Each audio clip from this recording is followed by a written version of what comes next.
Elle s'est souvenue de qui elle était et le jeu a changé. Bienvenue, chercheuse de sagesse. Ceci n'est pas une leçon de bruit. C'est une invitation à votre puissance discrète, cet espace rare et rayonnant où l'indépendance rencontre la quiétude. Il y a des femmes qui marchent comme des tempêtes, et puis il y a celles qui se déplacent comme des ombres, stables, invisibles, inébranlables. Le monde ne comprend pas toujours la femme Sigma, mais son silence porte le tonnerre. Cette vidéo n'est pas du bruit, c'est une navigation. Nous ne sommes pas ici pour vous expliquer. Nous sommes ici pour vous refléter, pour vous aider à vous rappeler qui vous êtes dans un monde trop distrait pour le remarquer. Restez jusqu'à la fin. Je partagerai quelque chose écrit juste pour vous, une offrande douce pour revenir à votre centre. Et si vous ressentez cette fréquence, ne vous contentez pas de regarder. Abonnez-vous, non pas parce que vous devez le faire, mais parce que vous sentez quelque chose de sacré ici. Tu veux aller plus loin ? Télécharge le livre complet sur les femmes Sigma et découvre ce que personne n'ose dire. Le lien est dans le commentaire épinglé. Maintenant, commençons. Il y a un endroit doux en vous. Le monde vous a appris à l'endurcir, à être plus bruyante, plus tranchante, plus rapide. Mais votre âme sait mieux. Choisissez-vous doucement n'est pas un livre. C'est un retour aux parties silencieuses que vous avez fait taire, à la vérité que vous avez enfouie sous l'agitation, à la femme que vous étiez avant que le monde ne vous dise qui être. Ce livre est une respiration. C'est un espace. C'est une expiration dont vous aviez oublié le besoin. Vous le trouverez dans la description et le premier commentaire épinglé. Ouvrez-le quand vous serez prête à rentrer chez vous. Elle ne court pas après l'approbation. Elle ne recherche pas les applaudissements. Elle est calibrée sur quelque chose de plus profond. Une femme Sigma traverse le monde, guidée non pas par ce qu'on attend d'elle, mais par ce qui est réel en elle. Vous ne la trouverez pas dans la foule, imitant le bruit ou répétant des mantras populaires. Elle suit ses propres étoiles, une boussole discrète, invisible pour la plupart, magnétique pour ceux qui ont appris à ressentir au-delà de l'évidence. Elle ressent, elle se retire, elle choisit. Ce n'est pas de l'indécision, c'est de la précision spirituelle. Vous pourriez la voir s'arrêter à un carrefour pendant que les autres foncent. Il se précipite, cherchant des directions dans les distractions. Elle attend, elle écoute. Elle laisse la réponse émerger de sa quiétude, pas de sa peur. C'est ainsi qu'elle se guide. Elle sait que la voix la plus forte n'est pas toujours la plus sage. Elle sait que la clarté vient dans le silence, et quand elle agit, ce n'est pas réactif, c'est intentionnel. Elle agit quand la vérité en elle dit d'avancer, pas quand le monde crie. Certains confondent sa quiétude avec de la faiblesse, mais cette quiétude est une stratégie. Cette retenue est son rythme, et ce rythme est sacré. Elle ne se bat pas dans des arènes qui l'épuisent. Elle n'explique pas des chemins que seule elle peut voir. Elle s'éloigne des conversations qui fracturent en sa paix, non pas parce qu'elle est froide, mais parce que son énergie est sacrée et qu'elle la protège comme un souffle. Elle ne cherche pas à gagner un jeu auquel elle n'a jamais accepté de jouer. La boussole discrète en elle ne se préoccupe pas de validation ou de visibilité.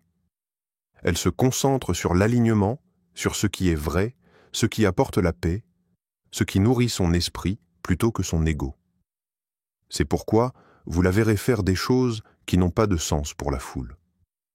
Elle pourrait quitter un emploi bien rémunéré pour une vie plus lente à la campagne. Elle pourrait couper les ponts avec un cercle social qui ne valorise que le bruit et non la profondeur. Elle pourrait choisir la paix plutôt que la popularité, la solitude plutôt que la sécurité, et les limites plutôt que l'appartenance. Elle n'a pas peur de s'éloigner, car elle a confiance en sa capacité à marcher seule. Et voici le paradoxe. Plus elle choisit sa paix, plus elle devient magnétique. Non pas parce qu'elle cherche à être vue, mais parce qu'elle est pleinement elle-même. L'authenticité est rare, et les gens le ressentent. On ne peut pas feindre le genre de plénitude qu'elle porte. Elle n'a pas besoin de dire qu'elle est différente. Elle l'est, tout simplement, et les gens le comprennent ou non. Dans tous les cas, cela ne la dérange pas. Ce que la plupart des gens ne voient pas, c'est ceci. La boussole discrète ne signifie pas qu'elle ne se sent jamais perdue. Cela signifie que même lorsqu'elle est incertaine, elle sait que la réponse n'est pas à l'extérieur d'elle. Elle peut se taire quand les autres parlent, elle peut disparaître quand les autres restent. Mais chaque fois qu'elle revient, elle est plus claire, plus légère, plus forte. La boussole la ramène toujours à sa vérité, à son centre, à elle-même. C'est son don et sa rébellion. Dans un monde accro à la performance, elle choisit la présence. Dans une culture qui exige de la production, elle choisit la paix. Et dans une société qui célèbre la vitesse, elle honore la lenteur. Elle n'est pas la femme la plus bruyante dans la pièce, mais c'est celle dont vous vous souviendrez, car quelque chose en elle ressemble à un retour à la maison. Pas à un lieu, mais à une personne qui se souvient de ce qui compte. Peut-être l'avez-vous ressenti aussi. Peut-être que cette boussole discrète vit en vous. Peut-être que vous n'êtes pas perdu. Peut-être que vous apprenez simplement à écouter à nouveau. Peut-être que la vie que vous voulez n'a pas besoin de plus de bruit, juste de plus de confiance en votre propre silence. Les gens mécomprennent le silence. Ils supposent que l'absence signifie que quelque chose ne va pas. Mais pour une femme Sigma, s'éloigner n'est pas un effondrement, c'est une clarté. Disparaître est sa décision, pas sa défaite. Ce n'est pas un caprice ou un appel à l'attention. C'est un réalignement. Elle ne ghoste pas pour blesser. Elle ghoste pour guérir, pour se rappeler ce qui lui appartient, pour réclamer son espace. La plupart des gens sont attachés à la connexion à tout prix. Ils craignent d'être oubliés. Ils ont besoin de preuves constantes qu'ils comptent à travers des réponses, des likes, de la validation. Mais la femme Sigma choisit la déconnexion comme certains choisissent la caféine. Ça lui éclaircit les idées. Ça aiguise sa vision. Elle ne brûle pas les ponts, elle les traverse doucement et ne revient pas. Pas de drame, pas de grand adieu. Juste le silence. Délibéré et puissant, son départ déconcerte ceux qui confondent proximité et intimité. Mais tout le monde dans votre orbite ne mérite pas l'accès à votre gravité. C'est un coup de force.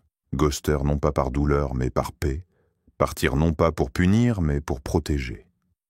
Quand elle se sent vidée, utilisée ou incomprise, elle n'essaie pas d'expliquer. Elle sort, car elle sait qu'expliquer a de mauvaises oreilles. C'est comme murmurer de la poésie dans des machines à vent. C'est un souffle gâché.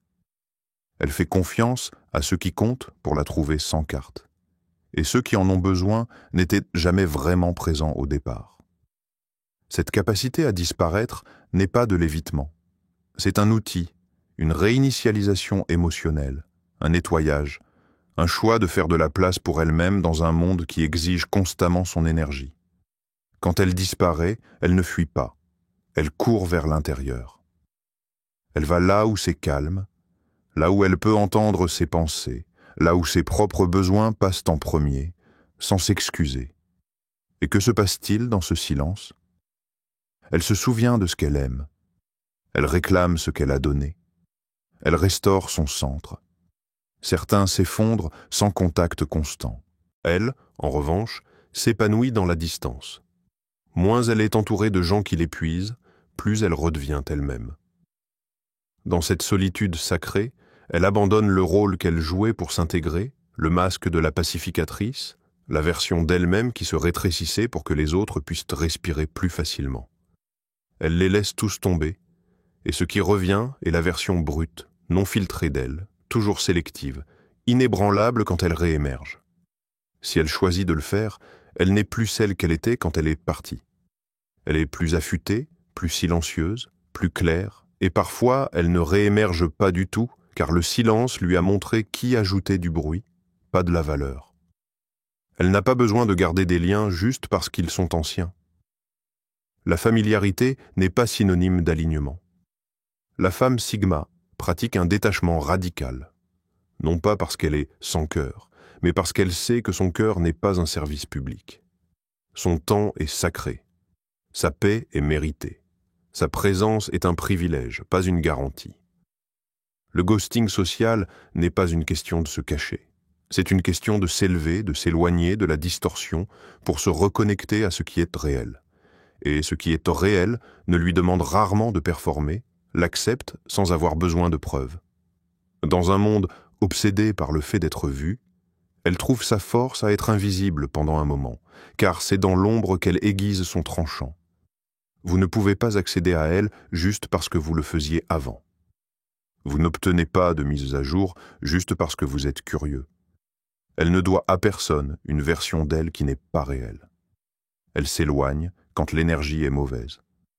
Elle recule quand la connexion devient conditionnelle.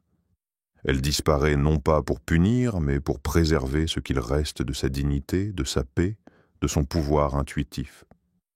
Son départ est la limite, son silence est le message. Et si vous n'avez plus de ces nouvelles, elle ne vous a pas oublié, elle s'est simplement souvenue d'elle-même. Elle ne remplit pas l'espace de bruit, elle le remplit de présence.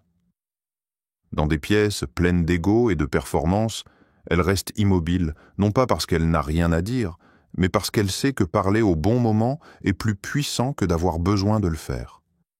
Elle comprend l'influence dans sa forme la plus pure, non pas par des ordres, mais par la cohérence, non pas par le spectacle, mais par la substance. Les autres se précipitent pour être vus. Elle attend que sa présence soit ressentie. Cette femme ne dirige pas d'en haut, mais de l'intérieur. Quand elle entre dans une équipe, une pièce, une vision, elle n'a pas besoin d'affirmer sa domination.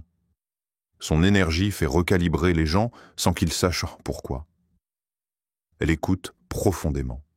Elle observe les schémas. Elle voit où les choses tombent à travers les mailles du filet. Et sans l'annoncer, elle remplit ces espaces avec des solutions, avec grâce, avec une clarté ancrée. Il n'y a pas d'énergie « regardez-moi », juste « observez comment je me déplace ». Elle enseigne par l'exemple, pas par l'explication. Son leadership est ancré dans l'action, dans la fiabilité, dans une stabilité émotionnelle que les gens recherchent mais reconnaissent rarement. Ils finissent d'elle par dépendre de sa cohérence discrète, même s'ils ne savent pas comment la nommer. Mais elle connaît le prix de tenir les autres stables. Elle connaît le fardeau silencieux d'être l'épine dorsale invisible. Et c'est pourquoi elle est prudente avec son énergie, son temps, sa capacité. Elle n'offre pas de conseils à ceux qui ignorent les leurs. Elle n'offre pas sa présence à des lieux qui la confondent avec de la permanence. C'est le pouvoir d'un leadership discret. Ce n'est pas bruyant, ce n'est pas toujours reconnu, mais ça change la culture. Ça transforme les espaces. Ça crée de la sécurité sans performance. Quand un conflit surgit, elle ne réagit pas. Elle reformule. Elle s'arrête, nomme le schéma et agit avec clarté. Les autres peuvent confondre son calme avec du détachement, mais elle ressent tout. Elle a simplement maîtrisé l'art de ne pas laisser ces vagues inonder la pièce. Son contrôle émotionnel est mal compris par ceux qui sont accros au drame. Ils s'attendent à un spectacle. Elle leur donne le silence. Ils exigent le chaos. Elle offre un miroir. Cette femme n'a pas besoin de contrôle, car elle l'a déjà en elle, et c'est le seul qui dure. Elle est rarement le centre de l'attention, mais elle est toujours le centre de gravité. Les gens gravitent autour d'elle, non pas parce qu'elle les attire, mais parce qu'elle reste inébranlable. Et dans un monde plein d'instabilité, ce genre de stabilité est nommé magnétique. Elle ne dirige pas avec du charisme, elle dirige avec de la clarté. Elle ne prétend pas tout savoir, mais ce qu'elle sait, elle le sait profondément. Et en cela, les gens lui font confiance, non pas parce que c'est un signe de souveraineté. Vous ne la trouverez pas constamment entourée de gens, non pas parce qu'elle est asociale, mais parce qu'elle est sélective avec son énergie. Elle sait qu'une connexion sans résonance n'est que du bruit. Elle n'a pas peur du silence, elle le recherche. Dans la quiétude, elle s'entend clairement le tiraillement de son intuition, le petit oui sacré, le non subtil, le savoir qui ne peut émerger quand tout le monde parle. Elle n'évite pas le monde, elle construit son propre monde. Dans sa solitude, elle écrit, elle crée, elle déballe ses propres histoires, elle abandonne les rôles qu'on lui a demandé de jouer, et lentement, pièce par pièce, elle devient elle-même. Pas la version dont les autres se souviennent, pas celle qu'ils préféraient, mais celle qui est vraie dans ses os. C'est dans la solitude qu'elle se réalignement. Les autres pourraient scroller, appeler, se distraire, effrayés par les pensées qui surgissent quand personne n'est là. Mais elle marche vers ses pensées, non pas pour les réparer, mais pour les comprendre, pour les honorer. Elle s'assoit dans sa douleur, elle écoute son désir, elle laisse l'inconfort parler. Et grâce à cela, elle se connaît plus profondément que la plupart ne le feront jamais. Il n'y a pas de performance dans la solitude. Pas besoin d'impressionner les meubles, pas de pression pour parler avant d'avoir trouvé ses mots. C'est un espace où elle peut être brute, réelle et magnifiquement défaite. Certains se demandent comment elle parvient à être si ancrée. C'est la raison. Elle passe du temps dans son propre sol. La solitude est ce que vous ressentez quand vous êtes déconnecté des autres. La solitude intentionnelle est ce que vous ressentez quand vous êtes profondément connecté à vous-même, et elle a maîtrisé cette différence. Bien sûr, elle aspire encore à un amour profond, à une compagnie significative, à une résonance d'âme, mais elle ne sacrifiera jamais sa connexion à elle-même pour l'obtenir. Elle ne court pas après les papillons. Elle cultive un jardin et fait confiance à ce qu'ils viendront. Et s'ils ne viennent pas, elle fleurit quand même. Car elle sait ceci, sa vie n'est pas en pause jusqu'à ce que quelqu'un la rejoigne. Elle vit déjà, choisit déjà, devient déjà. Sa joie n'attend pas de témoins. Ses jours n'ont pas besoin de preuves. Elle rit seule. Elle cuisine pour une personne comme si c'était une cérémonie. Elle s'habille magnifiquement pour des pièces vides, non pas parce qu'elle essaie de prouver qu'elle va bien, mais parce qu'elle va vraiment bien, et ceux qui confondent son contentement avec de l'arrogance ne comprendront jamais le travail qu'il a fallu pour arriver là. Elle avait autrefois peur d'être seule, jusqu'à ce qu'elle réalise qu'elle avait seulement peur de se rencontrer. Maintenant, c'est sa conversation préférée. Car quand le monde devient trop bruyant, quand les exigences deviennent lourdes, quand l'énergie semble fausse, elle sait où aller. Elle retourne à son espace, à sa quiétude, à son âme. Personne n'a besoin de comprendre. Personne n'a besoin d'approuver. C'est assez qu'elle le fasse. C'est assez que son esprit se sente en sécurité, que son système nerveux puisse s'adoucir, que son cœur puisse être sans garde. Ce n'est pas de la solitude. C'est de la libération, le genre de liberté dont on n'a pas besoin de poster, le genre de joie qui n'a pas besoin de témoins, le genre d'amour qui commence là où les gens arrêtent de regarder à l'intérieur. Elle ne révèle pas beaucoup, non pas parce qu'elle a quelque chose à cacher, mais parce que tout le monde n'a pas gagné le droit de savoir. Son mystère n'est pas un masque, c'est une méthode. C'est ainsi qu'elle protège le sacré en elle. Vous pensez peut-être la connaître, vous avez entendu son rire, vous l'avez vu se présenter. Mais vous ne connaissez toujours pas toute l'histoire. Car la femme Sigma ne distribue pas son monde intérieur comme une brochure. Elle n'essaie pas d'être connue de tous. Elle est satisfaite d'être comprise par peu. Son mystère n'est pas un jeu, c'est une limite. Dans une culture obsédée par le surpartage, par poster sa douleur pour attirer l'attention, par narrer chaque pensée, elle reste silencieuse. Pas pour être difficile, mais pour être délibérée. Il y a du pouvoir à ne pas être lu comme une légende, du pouvoir à laisser les gens se questionner. Quand elle entre dans une pièce, vous remarquez quelque chose. Un calme, une présence, un point d'interrogation. Vous ressentez de la profondeur, mais vous n'y avez pas un accès immédiat. Cela déstabilise ceux qui sont habitués à l'ouverture comme monnaie d'échange. Mais elle ne se vend pas pour le confort. Elle sait que certaines choses deviennent plus fortes dans le silence.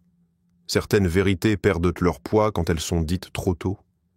Certaines guérisons ont besoin d'intimité pour prendre racine. Alors elle protège son devenir. Elle garde son processus enveloppé de grâce. Elle ne vous doit pas son histoire.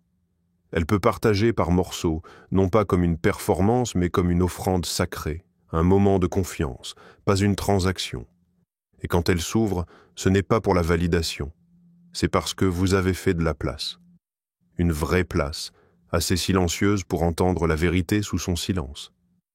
Cette femme n'a pas peur de l'intimité, elle exige simplement qu'elle soit réelle, qu'elle soit assez silencieuse pour que son âme puisse respirer, assez forte pour porter les choses dont elle parle rarement, assez douce pour ne pas meurtrir ce qui est encore tendre. Et si cela n'est pas disponible, elle garde sa vérité repliée à l'intérieur. Pas verrouillée, juste pas exposée. Pour ceux qui ne la tiendront pas doucement. Le mystère n'est pas de la manipulation, c'est du discernement. C'est savoir la différence entre connexion et consommation. Elle ne doit pas sa profondeur à ceux qui ne font qu'effleurer la surface. Elle n'est pas là pour performer l'intimité. Elle est là pour la vivre.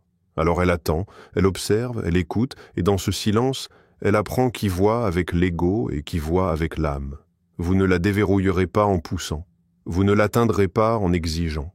Vous ne la trouverez qu'en restant dans le silence assez longtemps pour que son esprit fasse confiance au vôtre.